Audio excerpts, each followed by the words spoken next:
नमस्कार विद्यार्थियों। आज हम एमए फाइनल ग्रुप सी का 8वां प्रश्न पत्र कर रहे हैं और इसका नाम है गांधी दर्शन, गांधीयन फिलॉसफी। अब गांधीयन फिलॉसफी में हम अति लघुत्तरात्मक प्रश्न देख चुके हैं और आज हम लघुत्तरात्मक प्रश्न और उनके संभावित उत्तरों का अध्ययन करेंगे। प्रश्न है, दक्षिण अफ्रीका में महात्मा गांधी के सुप्रसिद्ध सत्याग्रह आंदोलन क्यों करना पड़ा? उत्तर है, महात्मा गांधी जब दक्षिण अफ्रीका में कार्य करने के लिए भेजे गए तब उन्होंने वहां रहने वाले भारतीयों के अपमान और तिरस्कार पूर्वक जीवन को देखने का पूरा मौका मिला। उन्होंने पाया कि यहाँ भारतीयों में बड़ा दुर्व्यवहार ही नहीं होते है, अपितु कदम कदम पर उन्हें रेलों, होटलों, दफ्तरों, सड़कों, अदालतों में अपमान का घूंट भी पीना पड़ता है। उन्हें किसी भी प्रकार के अधिकार, यहाँ तक कि नागरिकता के अधिकार भी दुर्लभ है। फलतः उन्होंने सत्याग्रह छेड़ा, फिनिक्स आश्रम की स्थापना की और सत्याग्रह के सिद्धांतों के प्रचार के लिए इंडियन ओपिनियन नामक एक समाचार पत्र भी निकाला। दूसरा प्रश्न है, महात्मा गांधी के व्यक्तित्व और चिंतन पर किन महापुरुषों का प्रभाव पड़ा? उत्तर है, सर्वप्रथम अपने बालकाल में उन्हें अपने माता पिता के संस्कारों, गुणों और पूजा पाठ, संकल्प, पवित्रता, ईमानदारी, सत्यनिष्ठा, कर्तव्य परायणता से प्रभावित हुए और उन्होंने इन गुणों को अपने में डालने का कोई कमी नहीं छोड़ी। श्रीमद् भागवत गीता, ईशोपनिषद, टॉलस्टॉय, थोरो, रस्किन, कॉपकिन, अनेक धार्मिक ग्रंथों ने उनके विचारों को आगे परिपक्वता दी। महात्मा गांधी की रचनाओं और पत्र पत्रिकाओं के नाम लिखिए। महात्मा गांधी ने अनेक पुस्तकों की रचना की तथा पत्र पत्रिकाएं प्रकाशित की। My Experiment with Truth, Constructive Programme, The Economics of Khadi, Hind Swaraj, Sarvodaya आदि उनकी प्रमुख रचनाएं हैं।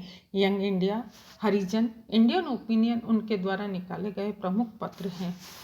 प्रश्न है, महात्मा गांधी का जीवन दर्शन तथा आदर्श क्या था? उत्तर है, महात्मा गांधी का जीवन दर्शन सादा जीवन उच्च विचार था। उनका मानना था कि हमें कम से कम अर्थात केवल बुनियादी आवश्यकता ही रखनी चाहिए। आवश्यकताओं का कोई अंत नहीं है, अतः जितनी अधिक आवश्यकताओं की पूर्ति की जाएगी उतने ही कष्ट होंगे।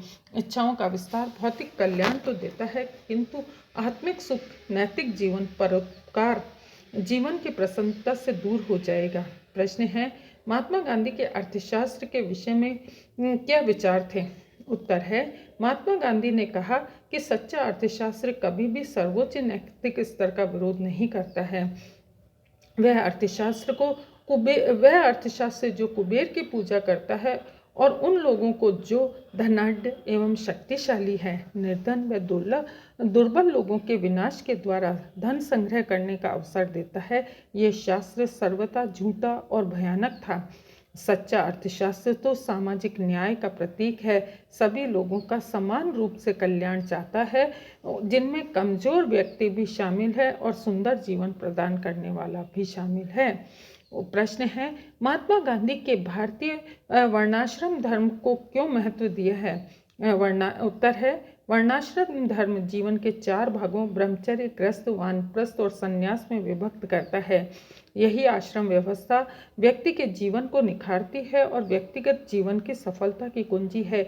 ये चारों आश्रम चारों पुरुषार्थों धर्म, अर्थ, काम, मोक्ष को सुलभ बनाते हैं। अंततः व्यक्ति आत्म तत्व को प्राप्त कर ईश्वर से साक्षात्कार करता है। इस प्रकार गांधी जी की तत्व मीमांसा का एक प्रमुख अंग है मानव परिवार को निर्देशित करने वाला सर्वव्यापी जीवन का नियम। प्रश्न है, सविनय अवज्ञा आंदोलन की श्रेष्ठता बताइए। गांधी जी सविनय अवज्ञा आंदोलन को असहयोग आंदोलन की अगली और उच्च कड़ी मानते हैं।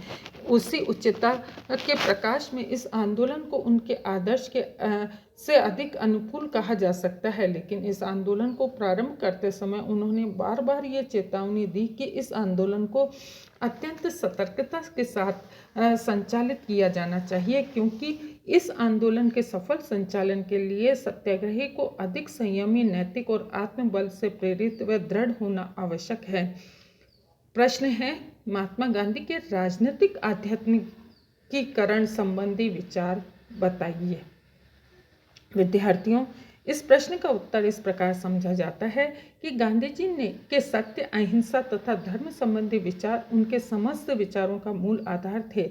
उनके राजनीतिक संबंधी विचार उन्हीं की नींव पर खड़े हुए थे। यही कारण है कि गांधी जी के राजनीतिक विचारों में स्वावलंबन के विद्वानों की ये मान्यता बनी कि गांधी जी का आध्यात्मिककरण कर दिया गया है। संक्षेप में, गांधी जी ने राजनीति के आध्यात्मिककरण का केवल विचार ही नहीं दिया, अपितु व्यवहार में भी उसे क्रियान्वित करके दिखाया। उन्होंने सत्य, अहिंसा आदि धार्मिक नैतिक सिद्धांतों का राजनीतिक एवं सामाजिक क्षेत्र में जो सफलतापूर्वक प्रयोग किया, उसे विश्व भर के राजनीतिज्ञों ने आश्चर्य और श्रद्धा के साथ स्वीकार किया है। एक संत राजनीतिज्ञ के रूप में महात्मा गांधी ने सदैव ही नहीं चाहा कि राजनीति में विग्रह, विघटन, विद्रोह और विनाश की प्रवृत्तियों का उन्मूलन हो जाए तथा सद्भावना, सहयोग, समन्वय और संगठन तत्वों का अधिकाधिक समावेश हो। गांधी जी की राजनीति पूर्णतः धर्म पर आधारित थी। इस कड़ी में इतना ही। नमस्कार।